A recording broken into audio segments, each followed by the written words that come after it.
सबू कौन जातिर नुहे मो प्रभु समस्त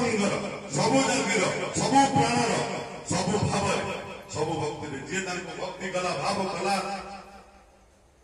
ठीक टाइम मुझे आज दल उत्सव समस्त कर्मकर्ता ज्ञानी गुणी को भूरिष्ठ प्रणाम करुँ बहुत खुशी लगे तेणुक